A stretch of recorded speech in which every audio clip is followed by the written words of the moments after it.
എൻ്റെ പേര് ഷീജ. ഞാൻ പുല്ലുവിളയിൽ നിന്നാണ് വരുന്നത്. ഞങ്ങൾ ആദ്യമായി ഇവിടെ നിന്ന് ഉടമ്പടി എടുക്കുന്നത് 2019 ജൂൺ 26-നാണ്. ഞങ്ങളിവിടെ വരാൻ തന്നെ ഞാൻ വിവാഹം കഴിഞ്ഞ് 1 വർഷമായിട്ടും കുട്ടികളില്ലാതെ പലവിധ ട്രീറ്റ്മെൻറ്റ് ചെയ്തിട്ടും ഞങ്ങൾക്ക് കിട്ടുന്നില്ലായിരുന്നു. പല പ്രശ്നങ്ങളും ഉണ്ടായിരുന്നു, പല കുഴപ്പങ്ങളും ഉണ്ടായിരുന്നു. അങ്ങനെ ഞങ്ങളുടെ പല ട്രീറ്റ്മെൻറ്റ് ചെയ്ത് IUI IVF ഒക്കെ ചെയ്തിട്ട് ഫെയിലായതാണ് ഞങ്ങൾക്ക്. ഈ കാര്യം ഞങ്ങളുടെ വീട്ടിലുള്ള ആർക്കും അറിയത്തില്ല. ഞങ്ങളുടെ അടുത്തൊരു സുഹൃത്താണ് ഞങ്ങളുടെ കൂടെ ഇപ്പോൾ വന്നത്. അവർക്ക് പോലും അറിയത്തില്ല ഞങ്ങൾ ഈ ട്രീറ്റ്മെൻ്റ് ഒക്കെ ചെയ്തിട്ടുണ്ടെന്ന് തന്നെ. ഇപ്പോഴായിരിക്കും അവർ അറിയുന്നത് തന്നെ. അങ്ങനെ ഞങ്ങൾക്കെല്ലാം ഫെയിലായി. ഡോക്ടർ പറഞ്ഞിരുന്നു സാധാരണ രീതിയിൽ ഞങ്ങൾക്ക് ഒരിക്കലും കുട്ടികൾ കിട്ടത്തില്ല എന്ന്. IVF-ലൂടെ അല്ലാതെ ഞങ്ങൾക്ക് ഒരിക്കലും കുട്ടികളില്ല എന്ന് പറഞ്ഞതാണ്. ഞങ്ങൾ മാനസികമായിട്ട് ഭയങ്കര ഇതായിരുന്നു. എന്ത് ചെയ്യണം, ഞങ്ങൾക്കിനി കുട്ടികളില്ല എന്ന ഒരു ഇതിൽ തന്നെ ഞങ്ങളങ്ങനെ ജീവിച്ചിരുന്നു. അങ്ങനെ അടുത്തുള്ളൊരു ചേച്ചിയാണ് കൃപാസനത്തെക്കുറിച്ച് വന്ന് പറയുകയും ഇവിടുത്തെ കാര്യങ്ങളെല്ലാം ഞങ്ങൾക്ക് പറഞ്ഞ് മനസ്സിലാക്കി തരികയും അങ്ങനെ ഞങ്ങൾ 2019 ജൂൺ 26-നാണ് ഇവിടെ വന്ന് ആദ്യമായി ഉടമ്പടി എടുക്കുന്നത്. അങ്ങനെ പലവിധ പ്രാർത്ഥനകളും മറ്റുമെല്ലാം ചെയ്ത് ഞങ്ങളങ്ങനെ ഒരു വിശ്വാസം ഇല്ലാതെയാണ് ഇവിടെ വന്നത് തന്നെ. ഡോക്ടർ തന്നെ പറഞ്ഞ് ഞങ്ങൾക്ക് കിട്ടത്തില്ല എന്ന്. അപ്പോൾ പിന്നെ എങ്ങനെ നടക്കും, അങ്ങനത്തെ ഒരു ഇതിലാണ് ഇവിടെ വന്നത് തന്നെ. പക്ഷേ മാതാവിൻ്റെ കൃപ കൊണ്ട് ഞങ്ങൾ ഒക്ടോബർ ആയപ്പോഴാണ് ഞാൻ പ്രഗ്നൻ്റ് ആണെന്ന് അറിയുന്നത്. എനിക്ക് വിശ്വാസമില്ലായിരുന്നു സത്യം പറഞ്ഞാൽ. കാരണം ഡോക്ടർ പറഞ്ഞതാണ് ഞങ്ങൾക്ക് കിട്ടത്തില്ല എന്ന് തന്നെ. ഞങ്ങൾക്ക് ഭയങ്കര അതിശയമായിരുന്നു സത്യം പറഞ്ഞാൽ. അങ്ങനെ ഞങ്ങൾ ട്രീറ്റ്മെൻറ്റിന് പോയ ഡോക്ടറിൻ്റെ അടുത്താണ് ഇതും കൊണ്ട് പോയത്, ടെസ്റ്റ് ചെയ്താൽ ഇതും കൊണ്ട് പോയത്. അപ്പോൾ ഡോക്ടർ ഞങ്ങളുടെ അടുത്ത് ചോദിച്ചു, അപ്പോൾ ഞങ്ങളിവിടെ ടെസ്റ്റ് ചെയ്തതെല്ലാം കള്ളമായിരുന്നോ, അതൊക്കെ തെറ്റായിരുന്നോ എന്ന് ഞങ്ങളുടെ അടുത്ത് തന്നെ തിരിച്ച് ചോദിക്കേണ്ടി വന്നു ഞങ്ങൾക്ക്. അവർക്ക് തന്നെ അതിശയമായിരുന്നു. അപ്പോൾ ഫസ്റ്റ് ഇതിൽ തന്നെ സ്കാനിങ് ഒക്കെ ചെയ്തായിരുന്നു. കാരണം ഞങ്ങൾക്ക് സാധാരണ രീതിയിൽ കുട്ടികൾ കിട്ടത്തില്ല എന്ന് പറഞ്ഞതുകൊണ്ട് തന്നെ പല പ്രശ്നങ്ങളും വരാൻ സാധ്യതയുണ്ട്. മാതാവിൻ്റെ കൃപ കൊണ്ട് ഞങ്ങൾക്ക് ഒരു കുഴപ്പവും വരാതെ, ഒരു കുഴപ്പവും ഇല്ലായിരുന്നു, ഒരു ഇതും ഇല്ലാണ്ടിരുന്നു. സാധാരണ ഇങ്ങനെ ഇത്രയും ലേറ്റായി കിട്ടുന്നത് കൊണ്ട് തന്നെ പലവിധ പ്രശ്നങ്ങൾ വരാറാണ് പതിവ്. ഒരു കുഴപ്പവും ഇല്ലാതെ ഞങ്ങൾക്ക് ജൂൺ 22 2020 ജൂൺ 22 ഒരു കുഞ്ഞിനെ, എൻ്റെ മോളെ അഫ്രിൻ എന്നാണ് പേര്. എനിക്കിവിടെ വന്ന് സാക്ഷി പറയുന്നത് ഇത് എന്നെ വിശ്വസിക്കാൻ പറ്റുന്നില്ല. ഞാനിന്ന് ഇവിടെ വരുമെന്ന് തന്നെ എനിക്കറിയത്തില്ല. ഞങ്ങളുടെ ഒരു ഫ്രണ്ടാണ് ഇന്ന് ഞങ്ങളിവിടെ കൊണ്ടുവന്നത്. അവരുടെ അടുത്താണ് എനിക്ക് താങ്ക് യു പറയേണ്ടത് സത്യം പറഞ്ഞാൽ. ഞാനിവിടെ വരുമ്പോൾ വിചാരിച്ചില്ല ഇവിടെ വന്ന് കയറി നിൽക്കുമെന്ന് തന്നെ അറിയത്തില്ല. എനിക്കറിയത്തില്ല. ഇങ്ങനെ ആദ്യമായിട്ടാണ് ഞാൻ ഇത്രയും ആൾക്കാരുടെ മുമ്പിൽ സംസാരിക്കുന്നത്. ഞങ്ങൾക്ക് പലവിധ അനുഗ്രഹങ്ങളും ഉണ്ടായിട്ടുണ്ട്. ഞങ്ങൾക്ക് 2ാമത് ഉടമ്പടി പുതുക്കിയതിന് ശേഷമാണ് ഞങ്ങൾക്ക് ഒരു സ്ഥലം വാങ്ങിക്കാൻ ഞങ്ങൾ പല ഇതായിട്ട് ശ്രമിക്കുന്നു. പക്ഷേ ഒന്നും നടക്കുന്നില്ലായിരുന്നു. പല കാരണങ്ങൾ കൊണ്ടും ഒന്നും നടക്കാതെ പോയി. പക്ഷേ 2ാമത് ഉടമ്പടി പുതുക്കിയതിന് ശേഷമാണ് ഞങ്ങളുടെ വീടിന് അടുത്തായിട്ട് തന്നെ ഞങ്ങൾ ആഗ്രഹിച്ച സ്ഥലം വാങ്ങിക്കാൻ പറ്റി. പിന്നെ എൻ്റെ അടിവയറിന് താഴെയായിട്ടൊരു ഒരു കുഞ്ഞു കുരു പോലെ വന്നതാണ്. അതിനടുത്തുള്ളൊരു ഡോക്ടർ പോയി സാധാരണ കുരുവെന്ന് കരുതിയാണ് ഞാനവിടെ ഫസ്റ്റ് ഹോസ്പിറ്റലിൽ പോയത് തന്നെ.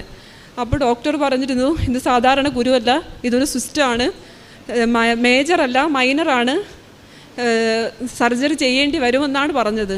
എനിക്ക് ഭയങ്കര പേടിയായിരുന്നു. എന്ത് ചെയ്യണമെന്നറിയത്തില്ല. കാരണം ഞാൻ വല്ലാത്തൊരവസ്ഥയിലായി. പക്ഷേ ഞാൻ പിന്നെ അതിനുശേഷം ഹോസ്പിറ്റലിൽ പോവുകയും മറ്റൊന്നും ചെയ്തില്ല. ഉടമ്പടി തൈലം പുരട്ടുകയും തേന് കഴിക്കുകയും ഉപ്പ് ആഹാരത്തിലിട്ട് കഴിക്കുകയും ചെയ്തതോടെ അത് താനേ അത് പോയി. ഒരു കുഴപ്പമില്ല. എനിക്ക് ഒരു ബുദ്ധിമുട്ട് ദൈവം സഹായിച്ച ഒരു ബുദ്ധിമുട്ടുമില്ല.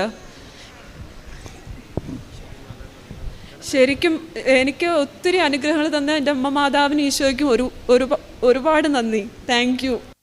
പരിശുദ്ധ അമ്മയുടെ മധ്യസ്ഥ സഹായത്തിൽ പ്രത്യേകിച്ച് കുഞ്ഞിനെ ലഭിച്ചൊരു സാക്ഷ്യമാണ്. ഇതിൽ കണ്ട ഡോക്ടർമാരെല്ലാം ഒരു കുഞ്ഞിനെ ലഭിക്കുവാനായിട്ടുള്ള സാധ്യതയില്ലെന്ന് പറയുകയും ഒപ്പം നമുക്ക് ശാസ്ത്രീയമായിട്ട് ചെയ്യാൻ പറ്റുന്ന കാര്യങ്ങളെല്ലാം ചെയ്തതിന് ശേഷം ഏതോ ഒരു സുഹൃത്ത് പറഞ്ഞൊരു ബോധ്യത്തിലും വിശ്വാസത്തിലും, ഒരു പക്ഷേ വിശ്വാസം ഉണ്ടായിരുന്നു എന്നറിയില്ലെങ്കിലും ഒരു പക്ഷേ ഇവിടെ വരുന്ന ബൊമ്മനാട്ട് അച്ഛൻ എപ്പോഴും ഓർമ്മപ്പെടുത്തുന്നു, ഇവിടെ വരുന്ന ഒരു നല്ലൊരു ശതമാനം പേരും അത്യാവശ്യം പോകാണ്ടടുത്തെല്ലാം പോയി ചെയ്യേണ്ട പ്രാർത്ഥനകളെല്ലാം ചെയ്തിട്ട് ഏറ്റവും അവസാനം ഇതും കൂടെ ഒന്ന് നോക്കിയേക്കാമെന്ന് കരുതി വരുന്ന ഒരുപാട് അനുഭവങ്ങളുടെ സാക്ഷ്യങ്ങൾ നമുക്കുണ്ട്.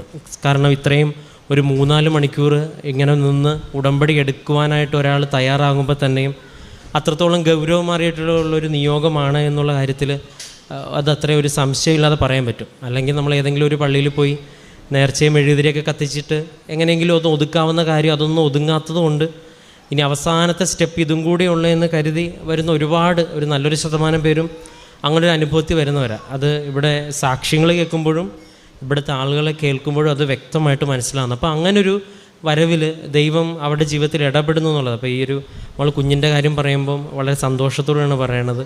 കാരണം വിശ്വസിക്കാനായിട്ട് പറ്റാത്തതും അല്ലെങ്കിൽ ഏറെ പ്രത്യേകിച്ച് നന്ദി പറയണതും ഈ ഒരു സ്ഥലത്തേക്ക് ഇങ്ങോട്ട് വരുവാനായിട്ട് ഇടവന്ന ആ സുഹൃത്തിനെയാണ്. അപ്പം നമ്മൾ ചെയ്യുന്ന ഈ ഒരു മറ്റുള്ളവരിലേക്ക് ഇതെത്തിക്കുവാനായിട്ട് ചെയ്യുന്ന ചില പ്രവർത്തനങ്ങൾ, അതുകൊണ്ടാണ് പറയുന്നത് ഒരു അല്പം വിശ്വാസത്തോടു കൂടിയാണെങ്കിലും ഇവിടെ കാലുകുത്തുന്നവർ ഇവിടെ വന്ന് 1 മിനിറ്റ്, ഇപ്പോൾ കഴിഞ്ഞ ദിവസങ്ങളിൽ സാക്ഷ്യങ്ങളൊക്കെ നിങ്ങൾ പരിശോധിക്കുമ്പം 1 മിനിറ്റ് വന്ന് ഞാനിവിടെ നിന്ന് പ്രാർത്ഥിച്ചിട്ട് പോയെന്നും പറഞ്ഞൊരു കുഞ്ഞിൻ്റെ വലിയ സാക്ഷ്യമാണ് ഈ കഴിഞ്ഞ ദിവസം ഇന്നലെ ഈ ആൾത്താരയിൽ പറഞ്ഞതും അത് നമ്മൾ പുറത്ത് വിട്ടതും. അപ്പം അത്രയും ആത്മാർത്ഥമായിട്ട് മാതാവ് ഇതിനോടൊപ്പം സഞ്ചരിക്കുന്നുണ്ട്. അത്രയും ബോധ്യത്തോടെ ആൾത്താരയിൽ വരുന്നത് അത്ര വലിയ അനുഭവങ്ങൾ ലഭിക്കുന്നുണ്ട്. പ്രത്യേകിച്ച് പരിശുദ്ധ അമ്മ വഴി ഈ കുടുംബത്തിന് ലഭിച്ച ഈ കുഞ്ഞിനെ പ്രതിയും മറ്റെല്ലാ അനുഭവങ്ങളെയും പ്രതിയും നമുക്ക് കരങ്ങളടിച്ച് ദൈവത്തിൻ്റെ നാമം മഹത്വപ്പെടുത്താം. ദൈവത്തിൻ്റെ നാമം മഹത്വപ്പെടുമാറാട്ടെ. എൻ്റെ പേര് നൈന. കൃപാസനത്തെക്കുറിച്ച് ഞാൻ ആദ്യമായിട്ട് കേൾക്കുന്നത്, അല്ലെങ്കിൽ കൃപാസനം എന്ന് പറയുന്ന വാക്ക് ഞാൻ ആദ്യമായിട്ട് കേൾക്കുന്നത് എൻ്റെ അമ്മയിൽ നിന്നാണ്. ഞങ്ങൾ ജാക്കബൈറ്റ്സ് ആണ്, അപ്പോൾ സ്വാഭാവികമായിട്ടും കൃപാസനത്തെക്കുറിച്ച് കേട്ടിട്ടില്ലായിരുന്നു ഇത്രയും നാളായിട്ട്. നമ്മുടെ വീട്ടിൽ മമ്മിയുടെ ഫ്രണ്ട് മമ്മിക്ക് കൊടുത്ത ഒരു പത്രം, അതാണ് ഞാൻ ആദ്യമായിട്ട് കണ്ടത്. അപ്പോൾ ഒരു ദിവസം മമ്മി എൻ്റെ അടുത്ത് പറഞ്ഞു, ഇതിൽ കുറച്ച് സാക്ഷ്യങ്ങളുണ്ട്, ഇത് കൃപാസനം എന്ന് പറയുന്ന ഒത്തിരി വേർഷിപ്പുള്ള ഒരു സ്ഥലമാണ് എന്ന് പറഞ്ഞപ്പോൾ ഞാൻ ജസ്റ്റ് എടുത്തത് വായിച്ചു നോക്കിയപ്പോൾ അതിൽ കുറേ സാക്ഷ്യങ്ങൾ ഞാൻ വായിച്ചു. അത് വായിച്ചപ്പോൾ എനിക്ക് ആദ്യം അത് വിശ്വാസം വന്നില്ല. കാരണം ഒത്തിരി നടക്കാത്ത കാര്യങ്ങളൊക്കെ നടക്കുന്നു എന്ന് പറയുന്ന കാലഘട്ടമാണ്. അപ്പം ഞാനതിനെ വിശ്വാസത്തോടു കൂടിയല്ല സത്യമായിട്ടും ഞാനത് കണ്ടത്. അപ്പോഴും കൃപാസനത്തിലേക്ക് വരണമെന്ന് മമ്മി പറഞ്ഞു, നമുക്ക് ഒരു പ്രാവശ്യം ഒന്ന് പോയി നോക്കാം കൃപാസനത്തിൽ എന്ന് പറഞ്ഞപ്പോഴും ഞാനത് വേണ്ടാന്ന് മാത്രമേ പറഞ്ഞിട്ടുള്ളൂ. പക്ഷേ കൃപാസനത്തിലേക്ക് വരാനായിട്ട് എനിക്ക് വഴിയൊരുക്കിയത് എൻ്റെ സുഹൃത്തായ ലിജി എന്ന് പറയുന്ന ചേച്ചിയാണ്. ചേച്ചി കാത്തലിക്കാണ്. ചേച്ചി എല്ലാ മാസത്തിലെയും ഒരു ചൊവ്വാഴ്ച ഇവിടെ വന്ന് ധ്യാനം കൂടുന്ന ആളാണ്. ചേച്ചിയുടെ നേരിട്ടുള്ള സാക്ഷ്യങ്ങൾ മൂലമാണ് ഞാനിവിടേക്ക് വന്നത്. എനിക്ക് പരിചയമില്ലാത്തൊരു സ്ഥലം, നമുക്കൊരു സ്ഥലത്തെക്കുറിച്ചൊരു കാഴ്ചപ്പാടുണ്ടാവുമല്ലോ. അപ്പോൾ ഞാൻ ഞങ്ങൾ വന്നിറങ്ങിയ സമയം ഇവിടെ സാക്ഷ്യം പറയുന്ന സമയമായിരുന്നു. അപ്പോൾ ഞാൻ നേരിട്ടുള്ള കുറേ സാക്ഷ്യങ്ങൾ കേട്ടതിന് ശേഷമാണ് മുകളിലേക്ക് ഞാൻ പോയത്. ഞാൻ 5 നിയോഗങ്ങളാണ് ഞാനിവിടെ വെച്ചത്. ഞാൻ കഴിഞ്ഞ വർഷം സെപ്റ്റംബറിലാണ് ഇവിടെ വന്നത്. അതിൽ 2 എണ്ണം ഞാൻ ഉടമ്പടി കാലാവധി പൂർത്തിയാകുന്നതിന് മുൻപ് തന്നെ എനിക്ക് നടന്നു കിട്ടി. അപ്പോൾ അത് നടന്നു കിട്ടിയപ്പോൾ തന്നെ അത് വന്ന് പറയണമെന്ന് എനിക്ക് നിർബന്ധമുണ്ടായിരുന്നു. കാരണം മുഴുവൻ പൂർത്തിയായില്ലെങ്കിൽ പോലും നടന്നു കിട്ടിയ 2 കാര്യങ്ങൾ എൻ്റെ മുന്നിലിരിക്കുന്ന ജനത്തോട് വിളിച്ചു പറയാനായിട്ട് ഞാൻ ആഗ്രഹിക്കുന്നു.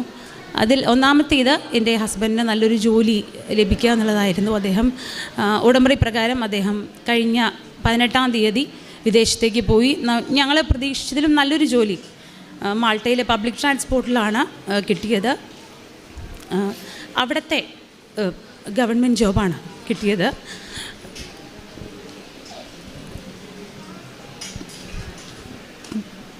അത്രയും നല്ലൊരു ജോലി ലഭിക്കുന്ന ഒരിക്കലും ഞാൻ പ്രതീക്ഷിച്ചിരുന്നില്ല, അദ്ദേഹം പ്രതീക്ഷിച്ചിരുന്നില്ല. പക്ഷേ മാതാവിൻ്റെ മധ്യസ്ഥതയിൽ നടന്നു. മറ്റൊന്ന്, ഞാൻ അദ്ദേഹത്തോട് വരാൻ പറഞ്ഞതാണ്, പക്ഷേ പുള്ളിക്ക് വരാനായിട്ട് ഗ്യാപ്പ് കിട്ടിയില്ല. കഴിഞ്ഞ വ്യാഴാഴ്ച പോയി, ഞാൻ ഇന്ന് വന്നിട്ടുണ്ട്. അത് എനിക്ക് നിങ്ങളോട് പറയണമെന്ന് ഒത്തിരി മനസ്സിലാഗ്രഹം ഉണ്ടായിട്ടാണ് ഞാൻ വന്നത്. മറ്റൊന്ന്, ഞങ്ങൾ 2013 ഒരു പ്ലോട്ട് വാങ്ങിയിരുന്നു. ആ പ്ലോട്ട് 10 വർഷമായി അത് വിൽപ്പന നടന്നിരുന്നില്ല. ഇപ്പോൾ ഞാനിവിടെ വന്നതിന് ശേഷമാണ്, വന്നതിന് ശേഷവും ഞാനതിനെ അല്പം വിശ്വാസക്കുറവിലൂടെ കണ്ടിരുന്നു എന്നുള്ളത് സത്യം തന്നെയാണ്. പക്ഷേ എന്നിലുള്ള ആ ഒരു സംശയത്തെയൊക്കെ മാറ്റിമറിച്ചുകൊണ്ട് ഒട്ടും പ്രതീക്ഷിക്കാത്ത രീതിയിൽ നമ്മൾ അങ്ങോട്ട് പറഞ്ഞിട്ടല്ല, ഇങ്ങോട്ട് ഒരാൾ നമുക്ക് ആ പ്ലോട്ടിൻ്റെ വിൽപ്പനയുമായിട്ട് ഇങ്ങോട്ട് വന്നു എന്നുള്ളതാണ് അതിലേറ്റവും ആശ്ചര്യപ്പെടുത്തുന്ന ഒരു കാര്യം. എൻ്റെ അമ്മയൊക്കെ വളരെ വിശ്വാസതീഷ്ണതയുള്ള ആളാണ്.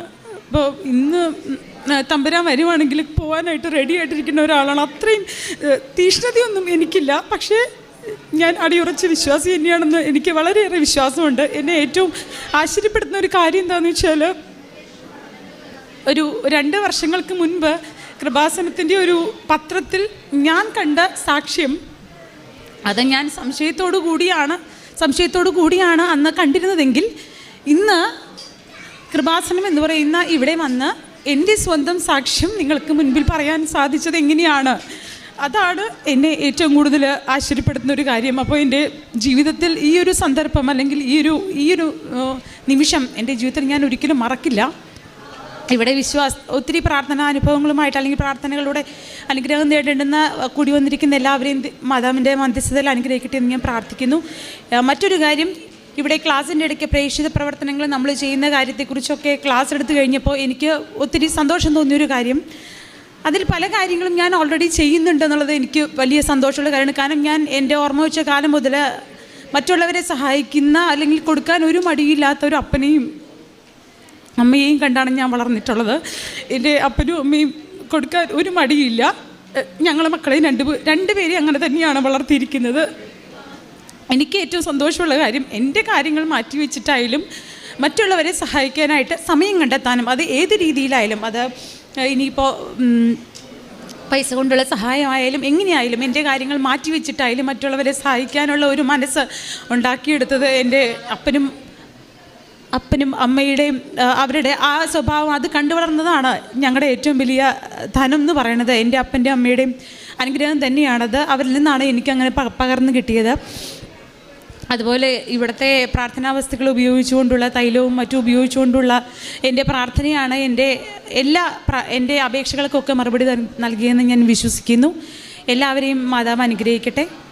എനിക്കിവിടെ സാക്ഷ്യം പറയാനായിട്ട് സമയം അനുവദിച്ച കൃപാസനത്തിൻ്റെ ഭാരവാഹികളോട് ഈ സമയത്ത് ഞാൻ നന്ദി രേഖപ്പെടുത്തുന്നു. പരിശുദ്ധ അമ്മയുടെ മധ്യസ്ഥ സഹായത്താൽ ഒരു വിശ്വാസയാത്രയുടെ ഒരു സാക്ഷ്യം കൂടിയാണ്. അപ്പോൾ സ്വാഭാവികമായിട്ടും ഈ സാക്ഷ്യത്തിൻ്റെ ആരംഭവും അതും ഏതോ ഒരാൾ പത്രപ്രേക്ഷിത പ്രവർത്തനത്തിൻ്റെ ഭാഗമായിട്ട് നമ്മുടെ കുടുംബത്തിൽ എത്തിച്ചൊരു കൃപാസനം പത്രത്തിനെ കുറിച്ചാണ്. അതാണ് ഒരു പക്ഷേ നമ്മൾ ഇവിടെയുള്ള സാക്ഷ്യങ്ങളുടെ എല്ലാ ആരംഭവും ഒരു പക്ഷേ വിശ്വാസത്തോടും അവിശ്വാസത്തോടുകൂടിയൊക്കെ അവരുടെ വീടുകളിലേക്ക് എത്തിയിട്ടുള്ള ഈ ഒരു പത്രം, അത് നിങ്ങൾ ഈ ദിവസങ്ങളിൽ ഇറങ്ങിയ സാക്ഷ്യങ്ങളൊക്കെ നിങ്ങൾ പ്രാർത്ഥനാപൂർവ്വം കേൾക്കുമ്പോൾ മനസ്സിലാവും. നമ്മൾ വിചാരിക്കും ഇത് ഒരു സാധാരണ ഒരു അഡ്വർടൈസ്മെൻറ്റ് പോലെ എല്ലാവർക്കും കൊടുത്തിട്ട് പോകുന്ന ഒന്നാണെങ്കിലും ചിലരുടെ ജീവിതത്തിൽ അത് എത്രത്തോളം ജീവന് പോലും ഒരു കാവലായിട്ട് മാതാവ് അത് ഉപയോഗിക്കുന്നുണ്ടെന്നുള്ള കാര്യം സാക്ഷ്യങ്ങൾ പരിശോധിക്കുമ്പോൾ മനസ്സിലാവും.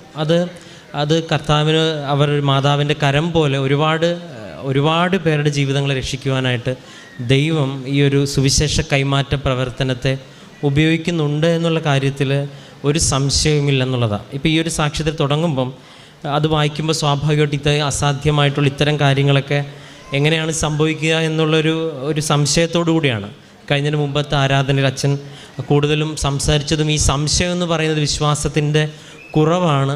സംശയമുള്ളവർ അല്പവിശ്വാസി എന്ന് കർത്താവ് വിളിക്കുന്ന ഭാഗമായിട്ട് ബന്ധപ്പെട്ട് ഇപ്പോൾ ആരാധനയിലൊക്കെ ഈ വിഷയങ്ങളൊക്കെ റെഫർ ചെയ്യപ്പെടുകയും ചെയ്യുന്നുണ്ട്. അപ്പം അതുപോലത്തെ ഒരു സാക്ഷ്യം വീണ്ടും ഈ അൾത്താരയിൽ വന്ന് പറയുവാനായിട്ടൊരു വ്യക്തിയിലേക്ക് വന്നിട്ടുള്ള വിശ്വാസത്തിൻ്റെ യാത്രയാണ് ഏറ്റവും പ്രധാനപ്പെട്ട ഒരു സാക്ഷ്യം. അപ്പോൾ ദൈവം ഒരുപാട് പേരെ തൻ്റെ അടുക്കിലേക്ക് തൻ്റെ സാന്നിധ്യത്തിലേക്ക് വിളിക്കുമ്പം അതിൽ ഒരുപാട് പേര് ഇവിടെ തിരികെ എത്തി ഇതുപോലെ വലിയ അനുഭവം. ഒരു വിശ്വാസമുള്ള ഒരാളും വിശ്വാസം ഇല്ലാത്ത ഒരാളും തമ്മിലുള്ളൊരു ഗ്യാപ്പ് എന്ന് പറയണത് അതൊരു ദൈവാനുഭവത്തിൻ്റെ ഗ്യാപ്പാണ്.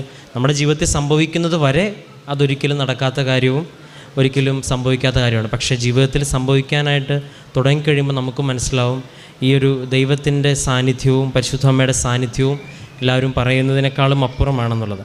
ആ ഒരു സാന്നിധ്യം ജീവിതത്തിലേക്ക് പെട്ടെന്ന് നമ്മുടെ ജീവിതത്തിൽ കൊണ്ടുവരാനായിട്ട് നമുക്ക് സഹായിക്കുന്ന ഏറ്റവും വലിയ പ്രാർത്ഥനയായിട്ടാണ് ഉടമ്പടി ദൈവം നമുക്ക് നൽകുന്നത്. പ്രത്യേകിച്ച് ഒരു സാക്ഷ്യത്തെ പ്രതിയും അദ്ദേഹത്തിന് ലഭിച്ച എല്ലാ വിശ്വാസത്തിൻ്റെ ബോധ്യത്തെ പ്രതി നമുക്കെല്ലാം കരങ്ങളടിച്ച് ദൈവത്തിൻ്റെ നാമം മഹത്വപ്പെടും. എൻ്റെ പേര് സ്മിത. ഞാൻ പോട്ടയിൽ നിന്നാണ് വരുന്നത്. ഞാൻ 2024 ഫെബ്രുവരി 3-ാം തീയതിയാണ് ഉടമ്പടി എടുത്തത്. ഞാൻ ഉടമ്പടി എടുക്കാനുണ്ടായ എൻ്റെ കാരണം എന്ന് പറയുന്നത് എൻ്റെ മോൻ്റെ രോഗത്തിനുണ്ടായ സൗഖ്യവുമാണ്. അവന് 2023 ഡിസംബറിൽ അവന് ന്യൂമോണിയ ബാധിക്കുകയും അവനെ അടുത്തുള്ളൊരു ഹോസ്പിറ്റലിലേക്ക് മാറ്റുകയും അവിടെ അവനെ ICUവിലാക്കുകയും ചെയ്തു. അപ്പോൾ അവന് എല്ലാവരും പ്രാർത്ഥനാ സഹായമൊക്കെ അപേക്ഷിച്ച് എല്ലാവരും പ്രാർത്ഥിക്കുന്നുണ്ടായിരുന്നു. അപ്പോൾ അവനെ അവിടെ വെച്ച് വീണ്ടും അവൻ അവിടുന്ന് കൂടുകയും വേറൊരു ഹോസ്പിറ്റലിലേക്ക് അവന് അസുഖം എന്താണെന്ന് തിരിച്ചറിയാൻ പറ്റാതെ വരികയും അവന് തീരെ ബുദ്ധിമുട്ടാവുകയും ചെയ്തു. അപ്പോൾ അവനെ ആംബുലൻസിലാണ് ഓക്സിജനൊക്കെ വെച്ച് ആംബുലൻസിലാണ് അവിടുന്ന് കൊണ്ടുപോയത്. ഈ സമയത്ത് എനിക്ക് ഭയങ്കരമായിട്ട് വിഷമം, എനിക്ക് സഹിക്കാൻ പറ്റാത്ത അവസ്ഥ. ഞങ്ങളുടെ അടുത്തുള്ള ഒരു സുഹൃത്ത് വീട്ടിലെത്തുകയും അവൾ പ്രത്യേകം പ്രാർത്ഥിക്കുക. അവൾ എന്നോട് പറഞ്ഞു ഉടമ്പടി നേർച്ച നേരണം, ഇപ്പോൾ തന്നെ മാതാവിനോട് പ്രത്യേകം നേർന്നെന്ന് പറഞ്ഞു. ഞങ്ങൾ ഉടമ്പടി നേരുകയും അതോടൊപ്പം പ്രത്യക്ഷീകരണ പ്രാർത്ഥന ചൊല്ലിക്കൊണ്ടിരുന്നു. അതുപോലെ രാത്രിയിലും പിറ്റേ ദിവസവുമെല്ലാം ഞാൻ പ്രത്യക്ഷീകരണ പ്രാർത്ഥന ചൊല്ലിക്കൊണ്ടിരുന്നു. രാവിലെ ആയപ്പോഴത്തേക്കും അവൻ്റെ അസുഖത്തിന് മാറ്റം വന്നു തുടങ്ങി. അവൻ ആ മരുന്നുകളോടൊക്കെ പ്രതികരിക്കാനായിട്ട് തുടങ്ങി. അവൻ്റെ സൗഖ്യമാണ് എന്നെ ഞാൻ ഉടമ്പടി നേർന്നു വരികയായിരുന്നു.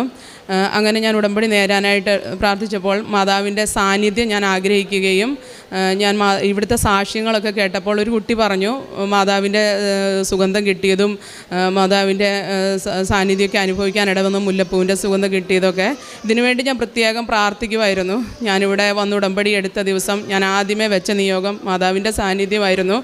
അതുപോലെ തന്നെ എനിക്ക് ഇവിടുന്ന് അത് അനുഭവിക്കാനും കഴിഞ്ഞു. ഇതേ സുഗന്ധം എനിക്ക് പല സ്ഥലത്തുനിന്നും എനിക്ക് കിട്ടി. ഞാൻ രോഗികളെ സന്ദർശിക്കുമ്പോഴും മറ്റുള്ളവർക്ക് വചനമൊക്കെ പങ്കുവെച്ച് കൊടുക്കുമ്പോഴും മറ്റും എനിക്ക് ഈ സുഗന്ധം അനുഭവിക്കാനായിട്ട് സാധിച്ചിട്ടുണ്ട്. മാതാവിനോട് ഇരുന്ന് പ്രത്യേക സമയങ്ങളിരുന്ന് പ്രാർത്ഥിക്കുമ്പോഴും ജപമാല ചൊല്ലുമ്പോഴും ഒക്കെ എനിക്ക് ഈ സുഗന്ധം അനുഭവിക്കാൻ സാധിച്ചിട്ടുണ്ട്. രണ്ടാമത് ഞാൻ വെച്ച നിയോഗം എന്ന് പറയുന്നത് എനിക്ക് ഉടമ്പടി ശക്തമായിട്ട് എടുക്കണം, ദൈവസ്നേഹത്തോടെ ആയിരിക്കണം. അച്ഛൻ ഇവിടെ പറയുന്ന പോലെ തന്നെ എനിക്കൊരു നേർച്ചയായിട്ടാണ് എനിക്ക് ഈ സൗഖ്യം കിട്ടി ഞാനിന്നിവിടെ നിൽക്കുന്നത്.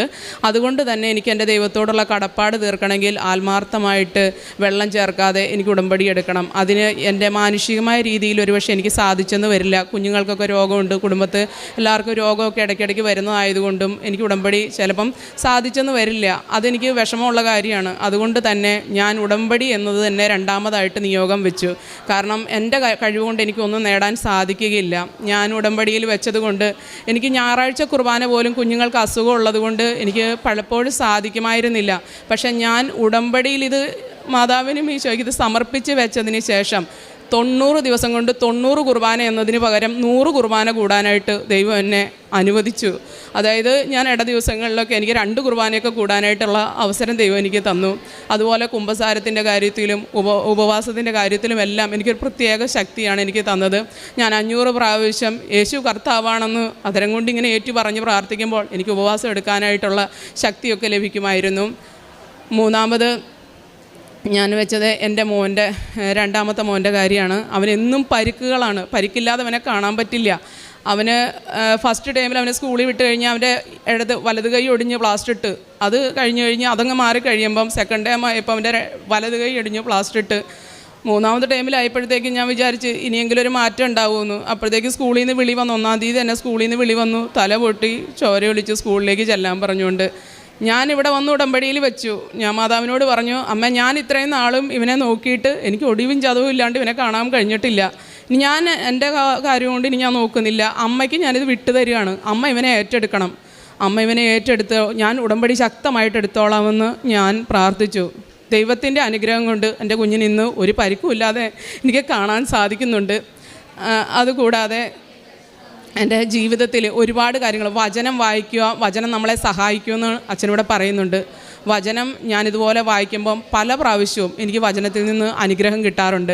വചനം എൻ്റെ ഭർത്താവ് ഒരിക്കൽ പൂനെയിൽ വർക്കിലെ സമയത്ത് പെട്ടി തുറക്കാൻ പറ്റാതെ, കൊണ്ടുപോയ സൂട്ട് കേസ് തുറക്കാൻ പറ്റാതെ വിഷമിച്ച സമയത്ത് ഞാനിവിടുന്ന് വചനം ചൊല്ലി പറഞ്ഞു കൊടുത്തു. ആ സമയം ഏശയ്യാ 22:22 ദാവീദ് ഭവനത്തിൻ്റെ താക്കോൽ അവൻ്റെ തോളിൽ ഞാൻ വെച്ചു കൊടുക്കും, അവൻ തുറന്നാൽ ആരും അടയ്ക്കുകയില്ല, അവൻ അടച്ചാൽ ആരും തുറക്കുകയില്ല. ഈ വചനം ഞങ്ങൾ 3 പ്രാവശ്യം ചൊല്ലി പ്രാർത്ഥിക്കുകയും പ്രത്യക്ഷീകരണ പ്രാർത്ഥന ചൊല്ലി പ്രാർത്ഥിക്കുകയും ചെയ്തതിൻ്റെ ഫലമായി ആ ഒരു പ്രതിസന്ധി മാറിക്കിട്ടി. പെട്ടെന്ന് തന്നെ പെട്ടി തുറക്കാനായിട്ട് സാധിച്ചു. കുടുംബത്തെ എല്ലാ കാര്യങ്ങളിലും ഞാൻ ആദ്യമൊക്കെ കാരുണ്യ പ്രവൃത്തികൾ നമ്മുടെ ചിലവിൽ നിന്നെടുത്ത് നമ്മൾ ചെയ്യാനായിട്ടൊക്കെ ചെയ്യുമ്പോഴത്തേക്കും പലപ്പോഴും രോഗപീഠകളൊക്കെ ഉള്ളതുകൊണ്ട് ശരിക്കും എനിക്കത് സാധിച്ചിരുന്നില്ല ആത്മാർത്ഥമായിട്ടൊക്കെ ചെയ്യാനായിട്ടോ സന്തോഷത്തോടെയോ. അതേസമയം ഞാൻ ഈ ഉടമ്പടിയിൽ വെച്ചപ്പം ഞങ്ങളൊരു തുക കാരുണ്യ പ്രവൃത്തിക്ക് വേണ്ടി തന്നെ മാറ്റിവെച്ചു. എന്നിട്ട് ഞാൻ പറഞ്ഞു, തമ്പുരാനുമായിട്ടല്ലേ ഉടമ്പടി, അതുകൊണ്ട് എൻ്റെ തമ്പുരാന് വെച്ചിട്ട് മതി എനിക്ക് ബാക്കി എന്തും. അങ്ങനെ ഞങ്ങളൊരു തുക എടുത്ത് ഈ കാരുണ്യ പ്രവൃത്തിക്ക് വേണ്ടി മാറ്റിവെച്ച് അതിൽ നിന്ന് ഞങ്ങൾ ഈ സന്തോഷത്തോടു കൂടി ഇപ്പോൾ ഓപ്പറേഷൻ്റെ ഒരു കാര്യത്തിനാണേലോ രോഗികൾക്കോ അല്ലെ ചോറ് പൊതിഞ്ഞേട്ടി കൊടുക്കുന്ന കാര്യങ്ങൾക്കോ രോഗികളെ ചെന്ന് കാണുന്നതിലൊക്കെ എനിക്ക് സന്തോഷത്തോടു കൂടി ചെയ്യാനായിട്ടും ആത്മാർത്ഥതയോടുകൂടി ആ കാര്യം ദൈവസ്നേഹത്തോടു കൂടി ചെയ്യാനും സാധിച്ചു. അപ്പം അത് ഇങ്ങനെ ചെയ്തതിന് ശേഷം വീട്ടിലെ ചെലവുകൾ കുറഞ്ഞു വരുന്നതായിട്ടും എനിക്ക് അനുഭവപ്പെട്ടു തുടങ്ങി. കാരുണ്യ പ്രവൃത്തികളായിട്ട് ഞങ്ങൾ അടുത്തൊരു സ്ഥലത്ത് ഈ അഗതി മന്ദിരത്തിൽ തിങ്കളാഴ്ച ദിവസങ്ങളിൽ ഞങ്ങൾ പോയി ശുശ്രൂഷ ചെയ്യാറുണ്ട്. അവിടെ തളർന്നു കിടക്കുന്ന കുട്ടികളാണ്. ഞാനും ഇടയ്ക്ക് ബെൽറ്റൊക്കെ ഇട്ടുകൊണ്ടാണ് നടക്കുന്നത്. എനിക്ക് നടുവേദനയുള്ള ആളാണ്. പക്ഷേ എങ്കിൽ പോലും അവിടെ തളർന്നു കിടക്കുന്ന ഒരു കുഞ്ഞിനെ എടുത്ത് ഞാൻ മാറ്റി കിടത്തണമെങ്കിൽ എൻ്റെ കഴിവുകൊണ്ട് എനിക്കൊരിക്കലും സാധ്യമല്ല. പക്ഷേ ഞാൻ ആ കുട്ടിയെ എടുത്ത് തളർന്നു കിടക്കുന്ന കുട്ടിയെ എടുത്ത് അടുത്ത കട്ടിലേക്ക് മാറ്റി കിടത്തുമ്പോൾ ഞാൻ ഒരൊറ്റ വാക്കേ പറയുള്ളൂ, ബലവാനായ കർത്താവേ എന്നെ ബലപ്പെടുത്തണേ എന്ന്. എവിടുന്നാണ് എനിക്ക് ആ ബലം കിട്ടുന്നതെന്ന് എനിക്ക് തന്നെ അറിയില്ല. അത്രയേറെ ദൈവത്തിൻ്റെ സാന്നിധ്യം ഞാൻ അനുഭവിക്കുന്നുണ്ട്. അതുപോലെ തന്നെ വചനത്തിലാണേലും മറ്റുള്ളവരെ പറഞ്ഞ് ഇവിടുത്തെ കാര്യങ്ങൾ പത്രമാണെങ്കിലും ഞാൻ ആദ്യം ഒരു കെട്ട് പത്രമേ കൊണ്ടുപോയി കൊടുത്തിട്ടുണ്ടായിരുന്നുള്ളൂ. കാരണം എന്താണെന്ന് വെച്ചാൽ എനിക്ക് ബെൽറ്റൊക്കെ ഇട്ടിട്ട് അടുത്തുള്ള വീട് വഴി കൊണ്ട് കൊടുക്കുമ്പോൾ എനിക്ക് എങ്ങനെയാകും, ഇത് എത്രത്തോളം എത്തുമെന്നൊന്നും എനിക്കറിയില്ലായിരുന്നു. പക്ഷേ ഒരു പ്രാവശ്യം ഞാൻ ഈ പത്രം കൊണ്ടു നടന്ന് കൊടുത്തു കഴിഞ്ഞപ്പം എനിക്ക് ഒരുപാട് പേരുടെ കണ്ണുനീര് കാണാനായിട്ട് സാധിച്ചു. പിന്നീട് ഞാൻ ഈ ഉടമ്പടി പ്രാർത്ഥന വെക്കുമ്പോൾ എൻ്റെ കാര്യങ്ങളെല്ലാം പാടെ മറക്കുകയാണ്. ഞാൻ ആരെയൊക്കെയാണോ അന്ന് കണ്ടുമുട്ടുന്നത് ആ വ്യക്തികളുടെ പ്രാർത്ഥനയാണ് എനിക്ക് കൂടുതലായിട്ട് ഉദിച്ചു വരികയാണ്. അവർക്ക് വേണ്ടി ഒരു വിസ തടസ്സം ആയിക്കോട്ടെ, അല്ലെങ്കിൽ ഒരു ഓപ്പറേഷൻ്റെ കാര്യമായിക്കോട്ടെ, എന്താണേലും ഞാൻ മുട്ടുമേ നിന്ന് അവർക്ക് വേണ്ടി നിലവിളിക്കുകയാണ്. ഞാൻ എൻ്റെ കാര്യങ്ങളെല്ലാം പാടെ മറന്നുകൊണ്ട് ഞാൻ ചെയ്തു. എനിക്ക് ചോറൊക്കെ പൊതിയൊക്കെ കെട്ടി അടുത്തുള്ള സ്ഥലങ്ങളിലൊക്കെ കൊണ്ട് കൊടുക്കാനും രോഗികളെ സന്ദർശിക്കാനും ഒക്കെ ദൈവം എന്നെ അനുവദിച്ചു. ദൈവത്തിനും പരിശുദ്ധ അമ്മയ്ക്കും കോടാനുകോടി നന്ദി പറയുന്നു. പരിശുദ്ധ അമ്മയുടെ മധ്യസ്ഥതയിലേറെ പ്രത്യേകിച്ച് കൂടെ നിൽക്കുന്ന കുഞ്ഞിന് ലഭിച്ച വലിയൊരു സൗഖ്യത്തിൻ്റെ പ്രതിയാണ്. ആ കുഞ്ഞ് ICUവിലായിരുന്നു. അപ്പം അന്ന് ഉടമ്പടി എടുക്കാമെന്ന് പ്രാർത്ഥിച്ചതിൻ്റെ ഫലമായിട്ട് ഇവിടെ ഒന്ന് സാക്ഷ്യം പറഞ്ഞേക്കാം എന്ന് പ്രാർത്ഥിച്ചതിൻ്റെ ഫലമായിട്ട് ഇവിടെ ഇന്ന് ആ സാക്ഷ്യം പറയുവാനും ഒപ്പം ഉടമ്പടി എടുത്തതിന് ശേഷമുണ്ടായ ആത്മീയവും ഭൗതികവുമായ അനുഗ്രഹങ്ങളെക്കുറിച്ച് പറയുന്നത്. എന്തുകൊണ്ടാണ് എല്ലാവരും ഒരു സ്വാഭാവിക യുക്തി എന്ന് പറയുന്നത്, നമുക്കൊരു ബുദ്ധിമുട്ടും പ്രത്യേകിച്ചൊരു രോഗത്തിൻ്റെ മൂർധനാവസ്ഥയിലൊക്കെ ആകുമ്പോൾ നമ്മൾ എല്ലാവരും പറയും എല്ലാ ദൈവങ്ങളെയും നമ്മൾ വിളിക്കും, എല്ലായിടത്തും നമ്മൾ നേർച്ചകൾ നേരും. പക്ഷേ ഉടമ്പടിയിൽ അപ്പോൾ ആ സമയത്ത് ഒരു ഭാഗമായിട്ട് ഇവിടെ നേർന്നതായിക്കൂടെ എന്നൊക്കെയുള്ളൊരു ചിന്ത, ഒരു യുക്തിഭദ്രമായിട്ടൊരു ചിന്ത. പക്ഷേ ഉടമ്പടിയിലൂടെ ഒരു വ്യക്തി എത്രത്തോളമാണ് ദൈവസാന്നിധ്യത്തിലേക്ക് അടുക്കുന്നത്, അല്ലെങ്കിൽ ഉടമ്പടി എന്തുകൊണ്ടാണ് ഒരാൾ ഉടമ്പടി എടുത്തേക്കാമെന്ന് പറയുമ്പോൾ ഒരു വലിയ അനുഭവങ്ങളും വലിയ സൗഖ്യങ്ങളും ഈ അൾത്താരയിൽ വന്ന് റിപ്പോർട്ട് ചെയ്യപ്പെടുന്നത്, സാക്ഷ്യപ്പെടുന്നതെന്ന് ചോദിച്ചാൽ അതിനുള്ള ഉത്തരമാണ് ഏറ്റവും അവസാനത്തെ പാരഗ്രാഫിൽ. എല്ലാ സാക്ഷ്യങ്ങളിലും ഒരു പരിധിവരെ ഏറ്റവും അവസാനം അവർ കൂട്ടിച്ചേർക്കുന്ന കുറേ കാര്യങ്ങളുണ്ട്. ഉടമ്പടിയിലൂടെ അവർക്ക് ലഭിച്ചിട്ടുള്ള കുറേ ആത്മീയമായിട്ടുള്ള കുറേ ബോധ്യങ്ങളുണ്ട്. ഇപ്പോൾ ഇതിൽ ഏറ്റവും പ്രധാനപ്പെട്ടൊരു വചനത്തിൻ്റെ ഒരു വലിയൊരു ശക്തി തിരിച്ചറിയും. അപ്പോൾ ദൈവം ഈ ഒരു വിഷയത്തിൽ ഉടമ്പടിയിലൂടെ ദൈവം ഇടപെടുമ്പം ഈശോ ഒരാളുടെ ജീവിതത്തിൽ ശക്തമായിട്ടും സമയബന്ധിതമായിട്ടും കടന്നു വരാനുള്ള വലിയൊരു അവസരം ദൈവത്തിന് ലഭിക്കുകയാണ്. അതുകൊണ്ട് തന്നെയാണ് ഉടമ്പടിയിലെ സാക്ഷ്യങ്ങൾ അനുദിനം വർദ്ധിക്കുവാനുള്ള കാരണം ഇതുതന്നെ. കാരണം ഈ കാലഘട്ടത്തിൽ ഒരാളുടെ ജീവിതത്തിൽ ദൈവത്തിൽ ഇത്രത്തോളം ശക്തമായിട്ട് സമയബന്ധിതമായിട്ട് ഇടപെടാനായിട്ട് ദൈവം തന്നെ നമുക്ക് പരിശുദ്ധ അമ്മയെ മധ്യസ്ഥയാക്കി തന്ന ഈ ഒരു അനുഗ്രഹം വളരെ വലിയ ശക്തമാണ്. അതാണ് ഏറ്റവും അവസാനം ഒരുപാട് വചനങ്ങൾ പറഞ്ഞ് പ്രാർത്ഥിക്കുമ്പോൾ അത് വെറുതെ പ്രാർത്ഥിച്ചത് മാത്രമാണ്. അതിൻ്റെ അഭിഷേകത്തിൽ മറ്റുള്ളവരെ സഹായിക്കാനായിട്ട് ഇറങ്ങിത്തിരിക്കുവാനുള്ള പ്രത്യേക അഭിഷേകം. രണ്ടാമത്തെ ഒരുപാട് ഭവനങ്ങളിൽ അവിടെയൊക്കെ ചെന്ന് പത്രപ്രേക്ഷിത പ്രവർത്തനത്തിനാണ് ചെല്ലുന്നതെങ്കിലും അവിടെയൊക്കെ കണ്ണീരുകളെല്ലാം കേട്ട് സ്വന്തം കാര്യങ്ങൾ പോലും മറന്ന് മറ്റുള്ളവർക്ക് വേണ്ടി മുട്ടൂത്തി പ്രാർത്ഥിക്കുവാനായിട്ടുള്ള അഭിഷേകം. കൂടുതൽ സമയം ദിവ്യബലി, ഇപ്പോൾ ഒരു 90 ദിവസം 100 ബലി എന്നൊക്കെ പറയുമ്പോൾ അത് ബലിയുടെ സമയത്തിൻ്റെ കണക്കല്ല നമ്മൾ ഉദ്ദേശിക്കുന്നത്. ആ വ്യക്തി അത്രത്തോളം തൽപരയായിട്ട് ബോധ്യത്തോടെ ഇതിലൊരു കൃപയുണ്ടെന്ന് മനസ്സിലാക്കി ആ ബലികൾ അർപ്പിക്കുന്നുള്ളൂ. അപ്പം നമ്മൾ ക്രിസ്ത്യൻ പശ്ചാത്തലത്തിൽ അറിയാം, വിശുദ്ധ ബലിയാണ് ഒരു ക്രിസ്തീയ ജീവിതത്തിൻ്റെ ഒരു കേന്ദ്ര ബിന്ദു എന്ന് പറയുന്നത്. അപ്പം അത്രയും ഫോക്കസായിട്ട് എന്തെല്ലാം കാര്യങ്ങൾ മാറ്റിവെച്ചിട്ടായിരിക്കും വ്യക്തി വരെ. അപ്പം അങ്ങനെ ഒരു വ്യക്തിയെ പൂർണ്ണമായിട്ടും പരിശുദ്ധ അമ്മ ക്രിസ്തുവിലേക്ക് അടുപ്പിക്കുന്ന ഒരു കൃപാവര പദ്ധതിയാണ്. അതിന് ഈ കുഞ്ഞ് ഒരു പ്രാർത്ഥനയുടെ ഒരു കാരണമായെന്നുള്ളതാണ്. പിന്നീട് വന്ന ഓരോ കാര്യങ്ങളിലും ആ കുഞ്ഞിനോടൊപ്പം വലിയ അനുഭവങ്ങൾ രേഖപ്പെടുത്തുകയും ചെയ്യുന്നുണ്ട്. അപ്പം മാതാവ് ഇങ്ങനെ ഉടമ്പടി എടുക്കുന്നവരോടൊപ്പം സാന്നിധ്യമായിട്ടും അത് സുഗന്ധാഭിഷേകമായിട്ടും വചനം വായിക്കുമ്പോൾ കൃപയായിട്ടുമൊക്കെ ഇങ്ങനെ സഞ്ചരിച്ച് ഓരോ വ്യക്തിയും ഈ അൾത്താരെ കൊണ്ടുവന്ന് നമ്മുടെ മുൻപിൽ നിന്ന് സംസാരിക്കുമ്പോൾ മാതാവ് എത്രത്തോളം തൻ്റെ പ്രത്യക്ഷീകരണത്തെ ഓൺ ചെയ്യുന്നുണ്ട്. രണ്ടാമത്തത് നമ്മുടെ ജീവിതത്തിൽ ക്രിസ്തുവിനെ നൽകാനായിട്ട് മാതാവ് എത്രത്തോളം തീക്ഷ്ണമതിയാണെന്നുള്ള വലിയൊരു സന്ദേശമുണ്ട്. അപ്പോൾ എത്രയും വേഗം ലഭിച്ച ഈ സൗഖ്യത്തിനും ഒപ്പം പരിശുദ്ധ അമ്മ നൽകിയ സാന്നിധ്യത്തിനും എല്ലാം ഏറെ പ്രത്യേകിച്ച് ആത്മീയമായിട്ട് ലഭിച്ച ബോധ്യത്തിനെല്ലാം പ്രതി നമുക്ക് കരങ്ങളടിച്ച് ദൈവത്തിൻ്റെ നാമം മഹത്വപ്പെടുത്താം. എൻ്റെ പേര് റോസ, എൻ്റെ ഹസ്ബൻഡിൻ്റെ പേര് വർഗീസ്. ഞങ്ങൾ വയനാട് ജില്ല മാനന്തവാടിയിൽ നിന്ന് വരുന്നു. ഒരു 8 മാസം മുമ്പ് എൻ്റെ ഹസ്ബൻഡ് മകളെ കൂട്ടുവാൻ നടന്നു പോകുന്ന വഴി പുറകിൽ നിന്ന് ഒരു ബൈക്ക് വന്ന് ഇടിച്ച് തെറിപ്പിച്ചിട്ടു. ഒരു ബോധവുമില്ലാതെ ഫുള്ളും ബ്ലഡിൽ കുളിച്ച് അബോധാവസ്ഥയിലായിരുന്നു. ആരോ കൊണ്ടുപോയി മാനന്തവാടി ഹോസ്പിറ്റലിൽ കൊണ്ടുപോയി ആക്കി. കുറച്ച് സമയം കഴിഞ്ഞ് ഒരു 2 മണിക്കൂർ കഴിഞ്ഞതിന് ശേഷമാണ് എനിക്ക് വിവരം കിട്ടിയത്. ഞാൻ വേഗം അറിഞ്ഞ പാടെ തന്നെ എപ്പോഴും എൻ്റെ പേഴ്സിൽ ഞാൻ എവിടെ പോകുമ്പോഴും കൃപാസന തൈലവും കാശുരൂപവും കയ്യിലുണ്ടാവും. ആ പേഴ്സും കാശുരൂപവും കയ്യിലെടുത്ത് ഞാൻ അപ്പോൾ തന്നെ കിട്ടിയ വണ്ടിക്ക് പോയി. അവിടെ ചെന്ന് എൻ്റെ ഹസ്ബൻഡിനെ കണ്ടപ്പോൾ ആളെപ്പോലും തിരിച്ചറിയത്തില്ല. കണ്ണുകളെല്ലാം തുറിച്ച് പുറത്തേക്ക് വന്ന് നിൽപ്പുണ്ടായിരുന്നു. മൂക്കിൽ കൂടെയും വായിൽ കൂടെയും ചെവിയിൽ കൂടെയും ബ്ലഡ് നിൽക്കാതെ ഒഴുകുന്നുണ്ടായിരുന്നു. എല്ലാവരും മരിച്ചു എന്ന് 98% മരണം ഉറപ്പാക്കി അവർ അവിടെ കിടത്തിയിരിക്കുകയായിരുന്നു. ഞാൻ ചെന്ന് കഴിഞ്ഞ് വിളിച്ചപ്പോൾ ചെറിയൊരു അനക്കം മാത്രമേ ഉള്ളൂ. ഞാൻ കുറച്ച് നേരം നിന്ന് കരഞ്ഞു. പെട്ടെന്ന് എനിക്ക് മനസ്സിൽ ആരോ തോന്നിപ്പിച്ചു കൃപാസന തൈലത്തെ. ഞാൻ വേഗം പേഴ്സ് തുറന്ന് എടുത്തു. ആ കൃപാസന തൈലം എടുത്ത് വിശ്വാസപ്രമാണം ചൊല്ലി അമ്മയോട് പറഞ്ഞു, അമ്മയെ അമ്മയുടെ മകനെ നല്ല രീതിയിൽ തിരിച്ചു തരുവാണെങ്കിൽ മാത്രം എനിക്ക് തന്നാൽ മതി, ഇല്ലെങ്കിൽ എനിക്ക് സഹിക്കാനുള്ള ശക്തി തന്നാൽ മതി, ഞാൻ സഹിച്ചോളാം എന്ന് പറഞ്ഞു. ഞാൻ ആ കൃപാസന തൈലം ശരീരഭാഗങ്ങളിൽ പുരട്ടി 2 സെക്കൻഡ് കഴിഞ്ഞതേ ചെവിയിൽ നിന്നും വായിൽ നിന്നും മൂക്കിൽ നിന്നും എൻ്റെ ബ്ലഡ് അങ്ങനെ തന്നെ നിന്നു. അപ്പോൾ തന്നെ എൻ്റെ തോളയിൽ ആരോ 2 തോളിലും തട്ടി എനിക്ക് സമാധാനം തരുന്ന പോലെ തോന്നി. വേറെ ആരുമല്ലേ, ഈശോയും അമ്മയും തന്നെയാണെന്ന് എനിക്ക് വ്യക്തമായി. അതോടെ എനിക്ക് നല്ല ധൈര്യം മനസ്സിന് വന്നു. അപ്പോൾ ബ്ലഡിൻ്റെ ലെവൽ ക്ലിയർ അല്ല എന്ന് പറഞ്ഞ് അവർ വെൻറ്റിലേറ്റർ ആംബുലൻസ് ഇവരെ റെഡിയാക്കി വെച്ചിട്ടും ബ്ലഡിൻ്റെ ലെവൽ ക്ലിയർ ആവുന്നില്ല. ഞാൻ കുറച്ച് നേരം നിന്നു. പെട്ടെന്ന് എനിക്ക് ഇതേപോലെ കാശുരൂപം എൻ്റെ മനസ്സിൽ തോന്നിപ്പിക്കുവാണ്. വേഗം ഞാൻ പേഴ്സ് തുറന്ന് കാശുരൂപം എടുത്തു. ഹസ്ബൻഡിൻ്റെ ഉള്ളം കയ്യിൽ പിടിച്ച് ജപമാലയുടെ 2 രഹസ്യം മനസ്സിൽ കരഞ്ഞുകൊണ്ട് നിന്ന് ചൊല്ലി. പെട്ടെന്ന് ഓക്സിജൻ ലെവൽ ക്ലിയറായി. വേഗം തന്നെ ആംബുലൻസിൽ മേപ്പാടി വിംസിലെത്തിച്ചു. അവിടെ ചെന്നപ്പോൾ ഡോക്ടർ പറഞ്ഞു 48 മണിക്കൂർ കഴിഞ്ഞാലേ പറയാൻ പറ്റുള്ളൂ, ഏത് സമയവും മരണം സംഭവിക്കാമെന്ന് പറഞ്ഞു. ഞാൻ എൻ്റെ ഹസ്ബൻഡിൻ്റെ മരണം മുന്നിൽ കണ്ടുകൊണ്ട് മാതാവിനോട് നിന്ന് പ്രാർത്ഥിക്കുമായിരുന്നു. 6 ദിവസം കഴിഞ്ഞാണ് ഹസ്ബൻഡ് കണ്ണൊന്ന് അനക്കാൻ തുടങ്ങിയത്. എന്നും ICUവിൻ്റെ മുമ്പിലിരുന്ന് ഞാൻ എൻ്റെ ഹസ്ബൻഡിനെ പ്രാർത്ഥിക്കുന്നതിനെ കഴിഞ്ഞും കൂടുതലായിട്ട് അവിടെ വരുന്ന രോഗികൾക്ക് വേണ്ടിയും അവരുടെ വൈസ്റ്റാൻമാരോട് സംസാരിച്ച് ഈശോ എല്ലാം സുഖപ്പെടുത്തി തരും, നിങ്ങൾ വിശ്വസിച്ച് പ്രാർത്ഥിക്കും, ഞാൻ നന്നായിട്ട് പ്രാർത്ഥിക്കാം എന്ന് പറഞ്ഞു. എന്നും രാവിലെ ചെല്ലുമ്പോൾ ട്യൂബിൽ കൂടെ കൊടുക്കുന്ന ഫ്ലൂയിഡ് രൂപത്തിലുള്ള ഭക്ഷണ പദാർത്ഥത്തിൽ ഞാൻ പ്രാർത്ഥിച്ച് ഇവിടുന്ന് കിട്ടിയ ഉപ്പ് ഇട്ട് കൊടുക്കുമായിരുന്നു. പിന്നെ കൃപാസന തൈലം എന്നും നെറ്റിയിൽ കുരിശ് വരച്ച് വിശ്വാസപ്രമാണം ചൊല്ലുമായിരുന്നു. അങ്ങനെ 6 ദിവസം കഴിഞ്ഞപ്പോൾ കണ്ണ് തുറന്നു. ആകെ ഞങ്ങൾ 19 ദിവസം അവിടെ അഡ്മിറ്റായിരുന്നു. അതിൽ 4 ദിവസം വെൻറ്റിലേറ്ററിലും 15 ദിവസം ICUയിലുമായിരുന്നു. അവസാനം സംസാരശേഷിയില്ല. ഡോക്ടർക്ക് ഭയങ്കര വിഷമമായി. എൻ്റെ മോൾ അവിടെ സ്റ്റാഫായിരുന്നുകൊണ്ട് അവർ നല്ല കെയർ തന്നു. എന്നിട്ട് 4 ദിവസം TV ഒക്കെ ICU പോലെയുള്ള റൂമിലേക്ക് ഞങ്ങളെ മാറ്റി. അവിടെ നിന്ന് ഞാനും മോളും 2 സൈഡിൽ നിന്ന് മാതാവിൻ്റെ ജപമാല എത്തിച്ചുകൊണ്ട് നിൽക്കുമ്പോൾ ദൈവത്തിൻ്റെ കരുണ ഞങ്ങളുടെ കൂടെ നിന്ന് 2 രഹസ്യങ്ങൾ മുഴുവനായും എൻ്റെ ഭർത്താവ് നല്ല രീതിയിൽ ഉച്ചത്തിൽ പ്രാർത്ഥിച്ചു.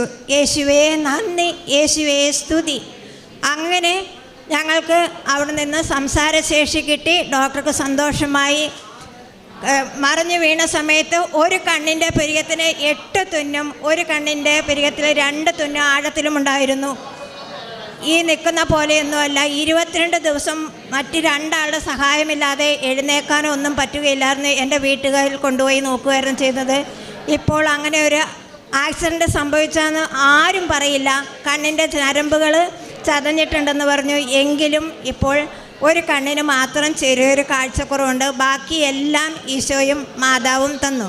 അതേപോലെ തന്നെ ഞാൻ ഹോസ്പിറ്റലിൽ ഇരിക്കുന്ന സമയത്ത് എല്ലാ രോഗികൾക്കും വേണ്ടി പ്രാർത്ഥിക്കുമായിരുന്നു. ഇവിടെ വന്ന് ജപമാല അഖണ്ഡ ജപമാലയിൽ പങ്കെടുക്കാൻ വരാനിരുന്നതായിരുന്നു.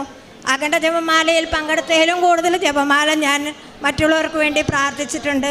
ആ സമയം തുടങ്ങി ഞാൻ ആർക്കു വേണ്ടിയും എന്തൊരു ആവശ്യത്തിന് വേണമെങ്കിലും, ഡ്രസ്സാണെങ്കിലും സാമ്പത്തികമായും വീടില്ലാത്തവർക്ക് പണിയാനൊക്കെ ആണെങ്കിലും എൻ്റെ കഴിവിനനുസരിച്ച് ഞാൻ കൊടുത്തുകൊണ്ടിരുന്നു.